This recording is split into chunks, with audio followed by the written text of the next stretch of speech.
What's up, everyone? This is your Ticket2Reality. My name is TJ Zwarich, Editor-in-Chief of Agents of Fandom.com, joined, as always, with my fellow agents, Ryan, Emma, and Lee Swift, former finalist of Season 2 of The Circle on Netflix. We have a very special guest today, back-to-back TLC Ticket2Reality shows. We had, of course, Matthew from 90 Day Fiancé on last week, and this week, Michelle Johnson from the brand new show Match Me Abroad. How are you doing today? I'm doing great. How are y'all? Doing so well. Thank you so much for joining us today. I'm going to throw it to my guy, Ryan, first here. And Ryan, I know you got some questions of how this whole thing started. Right. So yeah, Michelle, I mean, Match Me Abroad, it's the new show on TLC. So I'm curious, what made you decide to go on to a reality TV show and specifically Match Me Abroad? How did that come about? Absolutely. What a great question. So we can pinpoint everything to singlehood, like so many things. I would pinpoint a few things. Number one, we all went through a global pandemic, and it's like, oh my gosh, what time do we have, and what time are we wasting? And being single through that, I was like, TikTok mofos, like we gotta get serious about finding someone who is a decent human being. So I was really interested in going abroad to begin with, and with everything being locked down, it was like, okay, that's what I want. I want to find something totally different.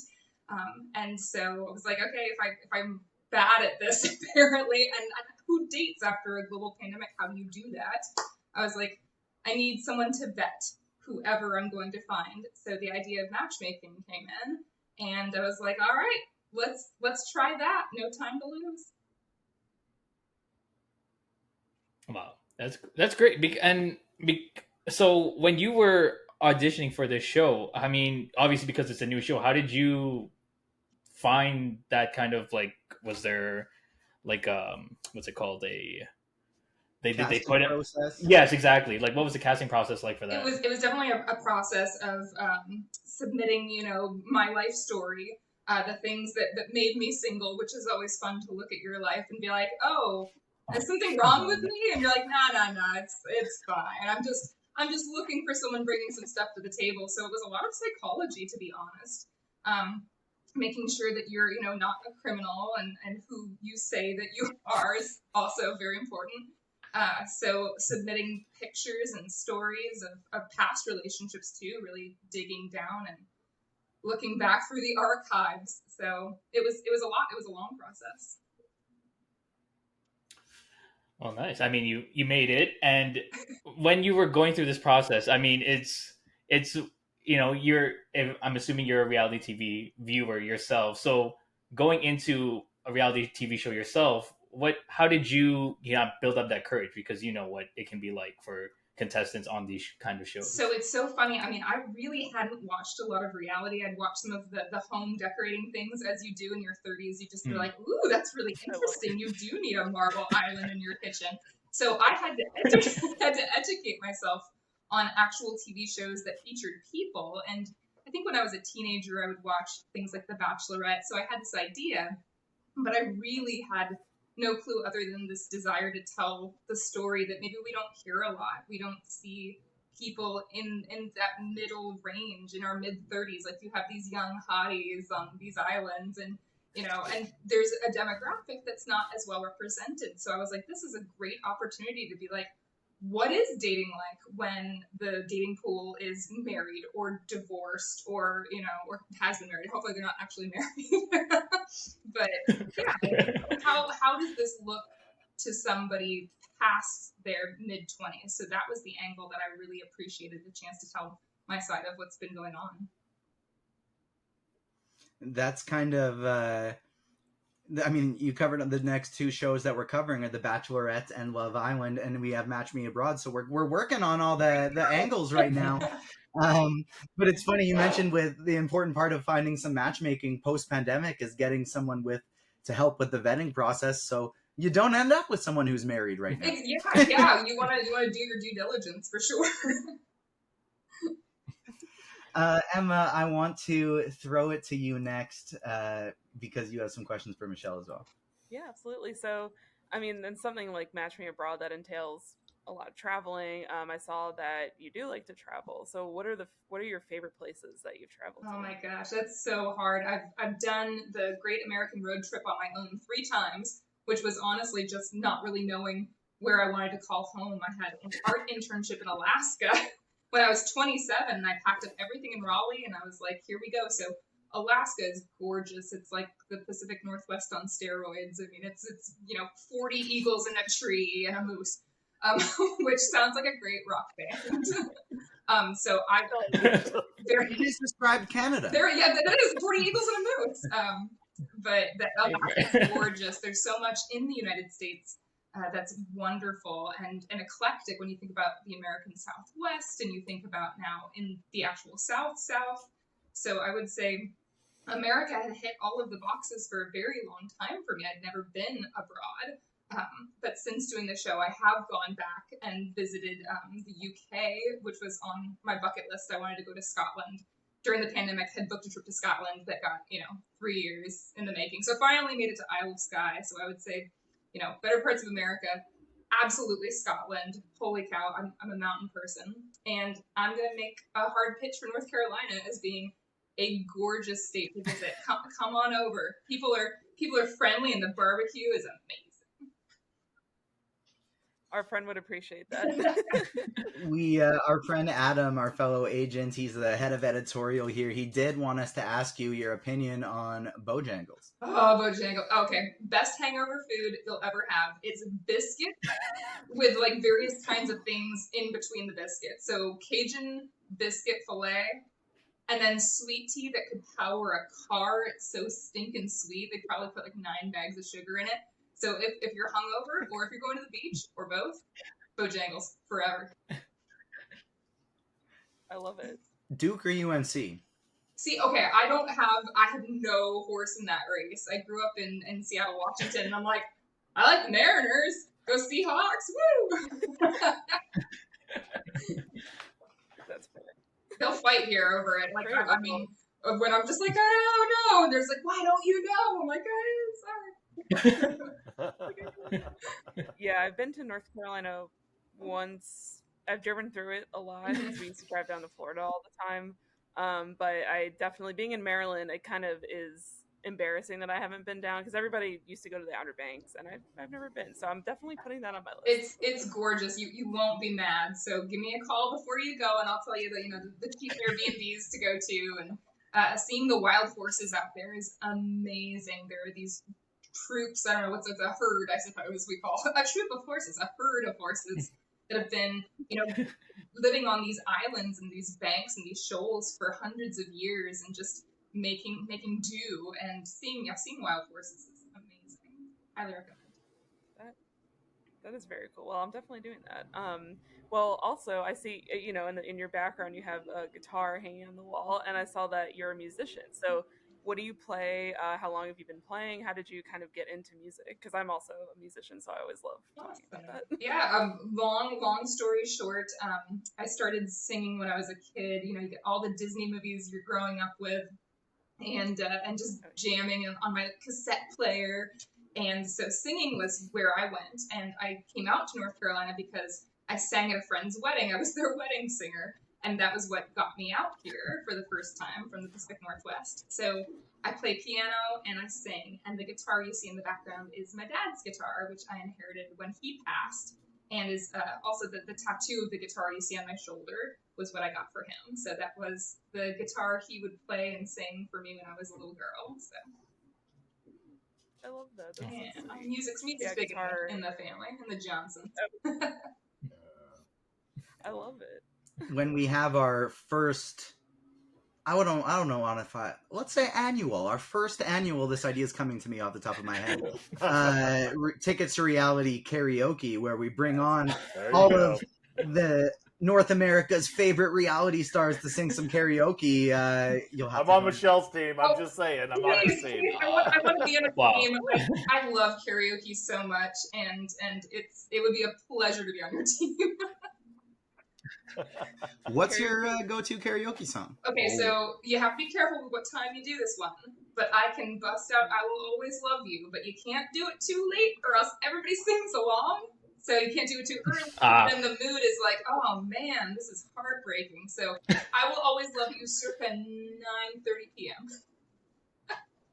9:30 p.m. Cool. Love I it. like I'm a teenage dirtbag guy myself. That's always been my my go-to. And that song is great because it's some blind chutzpah, and it makes people happy. Exactly. Need a few Ryan's drinks is to get there. wrecking ball. Oh, wait, well. I would cry. I'd be like, Riley, I know, worked so hard. Either way, I'm gonna need like a lot of liquid luck to get through the night. So You're leading us off at 9:30. We're not coming on till after midnight. right, yeah. We're like, okay, I'm ready. I'm hooked. And like once it starts to die down and everyone's like not really listening, I'm just like, okay, Yeah, that's when now I get it. Perfect. Yeah. I can't Well, sing. marathon. But if I did, I would do Yeah. Mamma Mia. I would do Oh. any ABBA, like anything from like that. That would be There fun. you But go. I can't sing, so it's not going to happen unless it is late at night and nobody's paying attention and people are also drunk. That's what Anyway, makes karaoke the best fun, though, is if somebody gets up and they just sing with such passion and vigor, and then they get everyone else singing too. I mean, that's why Sweet Caroline, I think, is so popular because everyone's like, I'm There you part go. of it. Let me sing too. Not well. I'm just going to yell the song. and then it drowns out your own voice. So that actually might be good. If people are paying attention, I'd at least want them to start singing along. Absolutely. It's like going to a Taylor Swift concert. She sings the first two notes, and then everybody sings everything else. So, And for what people you know, pay for that, I'd be like, let Taylor talk, you guys. Let her talk. right. I know. So true. Oh my god. So one other really interesting thing that I found out about you is that you're trained in swordsmanship. How did that come about? Where did you find it? It's a good party fact. So I went to college where one of the oh my gosh, he's got a sword. You can't just show me that. Yeah. He just has it to hand. Literally a couple hours ago. I was walking through the mall, and I'm currently I'm doing the review up on agentsofandom.com for The Witcher on Netflix, and I'm playing the game, and then I see the main character's sword for 50% off while I'm walking through the mall. There's no shame in that purchase. In fact, it's commendable, and I'm glad you did it. Thank you. But yeah, so the staged combat was a course in college, and I was so excited. You can't take it until senior year. And it was run by the Society of American Fight Directors. So you're doing these finals in rapier, which is a long, skinny, like Inigo Montoya sword, dagger, which is a dagger, broadsword, which is like what you just showed me, and then unarmed combat, where you're doing, stage slaps and throwing people down. So you have to impress this man who essentially invented this society. Which is much more legit than like society. Like it's very legit. And anything you see on stage, whether it's a production of Hamlet or a musical like Hamilton, they have a fight choreographer. A North Carolina moment, sorry. They have a fight choreographer who's going to make sure that it's safe for the actors and that it looks great. So that was what got me into that, and just wanting to be a pirate, as a kid, or yesterday. That's completely fair. Pirates of the Caribbean has been and the Prince and Princess Bride has been a pretty big influence on all of us. If we're being real, they're two pretty important childhood movies. I feel like 100%. Lee, I want to throw it to you next because you've been on reality TV before. You know what this is like, so I know you have some great questions. I don't know. I've never dated on reality TV. It's not too late. You can't. No, Stephen and I, we celebrated our wedding anniversary yesterday, 9 years. Congratulations! And we lived in sin since 1988. So heavy on this end. Perfect. Well, yes, and don't go dating. If you are happily married, you probably don't want to date. I want to talk about the show, though. I mean, I want to talk about your experience in reality TV, but I want to talk about the show a little bit because it's very interesting to me.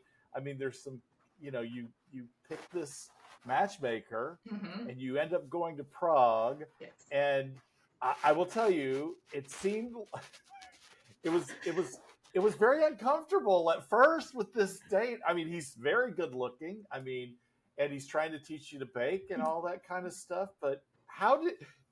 I know we only saw part of it. But tell me your emotions when you were doing that, meeting him, all that kind of stuff. Absolutely. So, Michael, yeah, isn't his name Michael? Yes, Michael. So that was my first date. Yeah, prior to the pandemic, it had been like a 3-year stretch with no dating, and then suddenly you're on a date with someone that you've only seen their picture, but has been vetted by this person that you really hope has your best interest at heart. So I went in with probably too much energy, but again, there's an acting degree here. Like, this musical theater, like, you gotta play to the back of the house. So I'm just like, hi, how are you? And I didn't know anything about his personality, having just seen his picture, and it was pretty clear that he was very focused. He was so diligent about that cake, but that gets me into like, okay, I'm gonna get him out of his shell. What's something I can say that's gonna start a conversation? Like, what was your least favorite class in middle school? Or I was just like, okay, I'm gonna throw some stuff your way, and that kind of unfortunately seemed to like widen the gap of I am extroverted and he is going to bake this cake. So.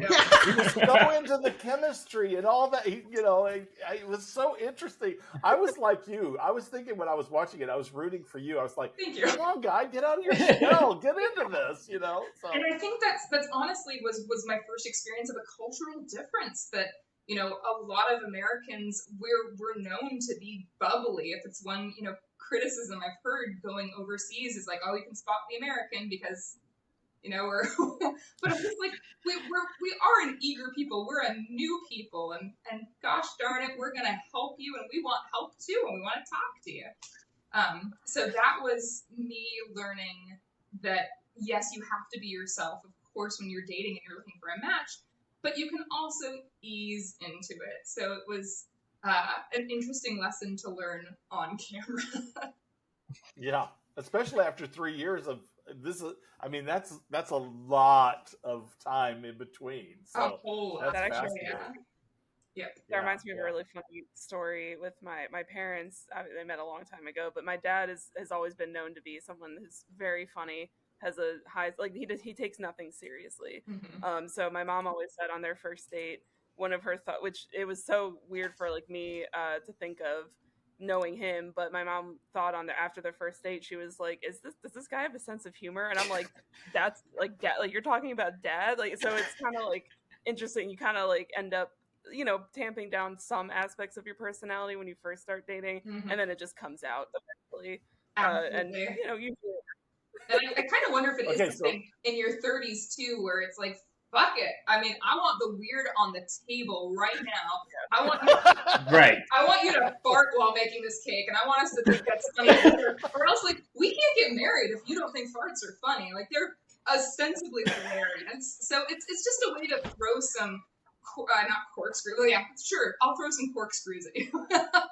Throw something into the mix that is unexpected, because that's a great way to test how people handle duress and pressure. Like, what if we're on a road trip and our tire blows out? Like, are you gonna be able to, find a solution, laugh about it?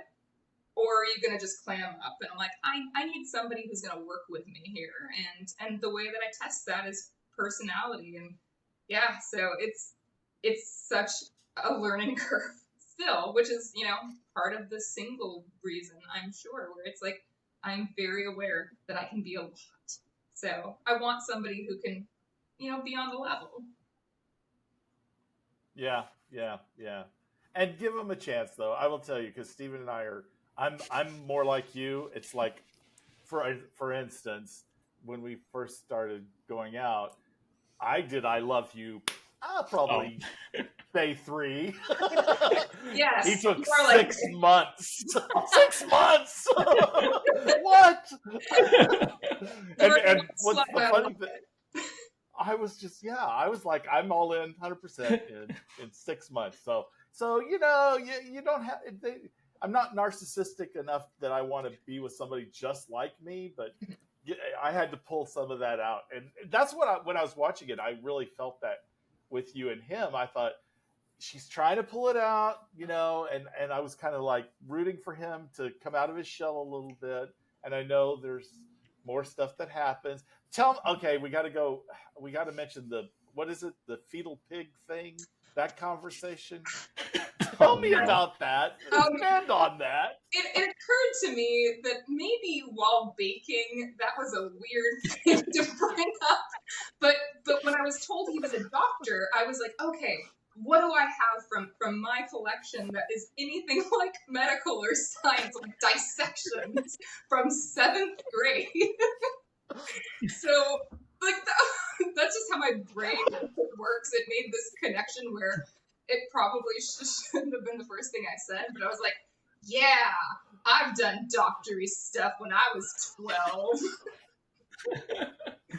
What I appreciate about that so much, Michelle, is we've all had these moments, whether it be a date or meeting a new friend or just like small talk at a bar where you're meeting somebody new, where it's like, as soon as you're done, you go, why did I just say that? Like, I remember I saw somebody, it was like my first time going to the gym in a really long time, and I saw somebody who I used to see every week, and then I didn't see them again for a year, 2 years, and I see him at the gym, and I said something like, oh yeah, it's great to be back in here, good to see you, I'm feeling like my arms look pretty good today, and I was like, what the fuck did I just say?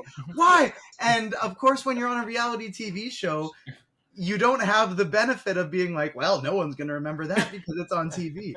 And so the bravery, one, to do it in the first place, but two, to be able to be like, oh, that was silly of me, wasn't it?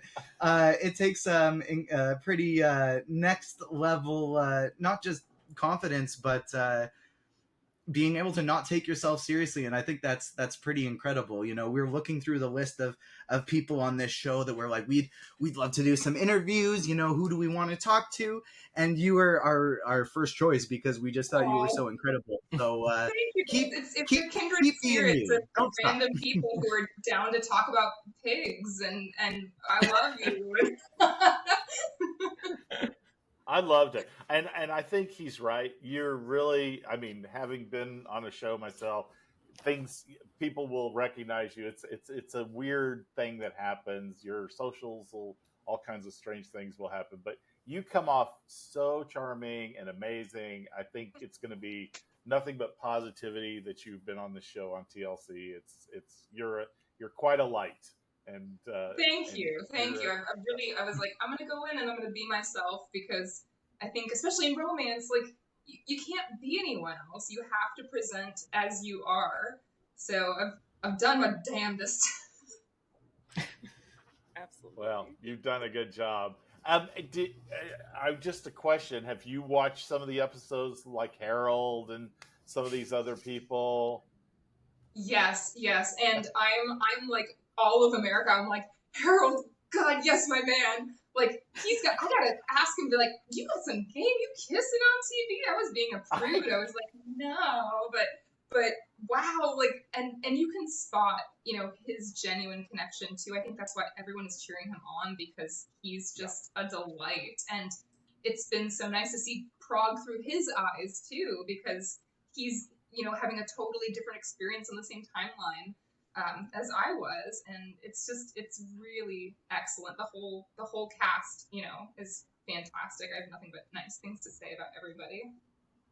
Are you guys like on an email chain or a group chat or anything? Have you guys? So every once in a while, we will Instagram message each other and be like, "You were so good," or like if there's a nice comment, which are somewhat hard to come by sometimes from the world out there, we'll send a nice comment. So I guess there was a gentleman in Norway who was like, if Michelle does not find love in the Czech Republic, she can come to Norway. I was like, no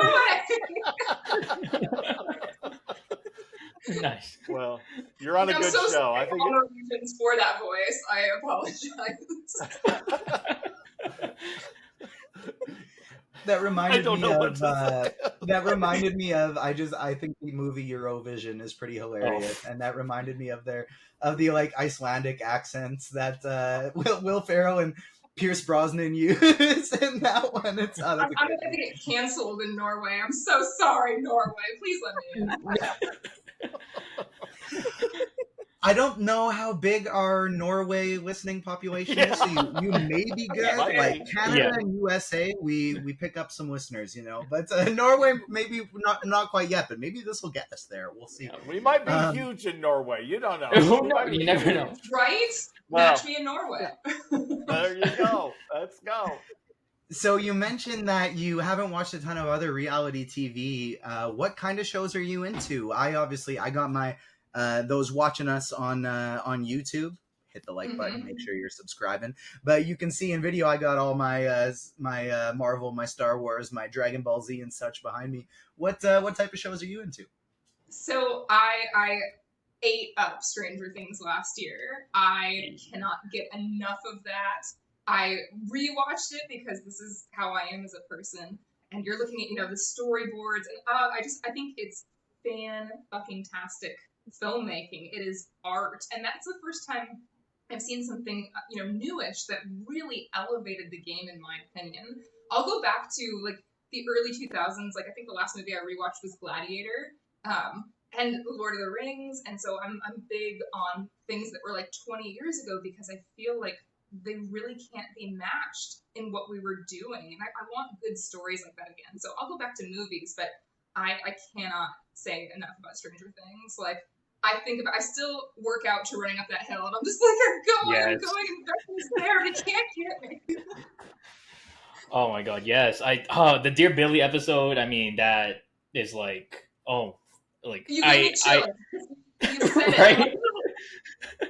Oh my god, it was just such a I mean, the show has been great like throughout the previous seasons, but season 4 especially, when the whole moment with Max and that whole journey that she went through was, I'm getting chills myself just even talking about it. Yes, I tried watching that.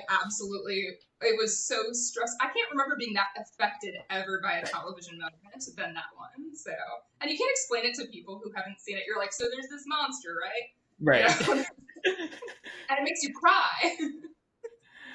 I remember seeing when all the run times for their latest season got announced. I was like, "Are you serious?"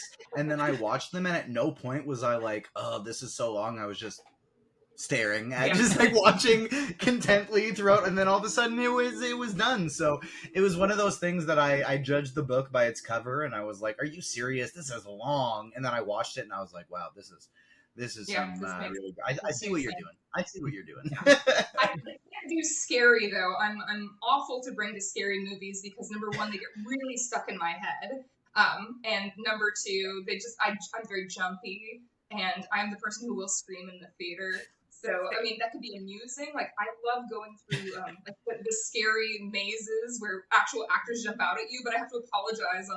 I'm not gonna ever hit somebody, but I'm gonna switch. I'm not good at being scared, but I give a good reaction. Well, you not only do you give a good reaction, but you give a pretty good podcast interview too. Thank you so much for joining us today.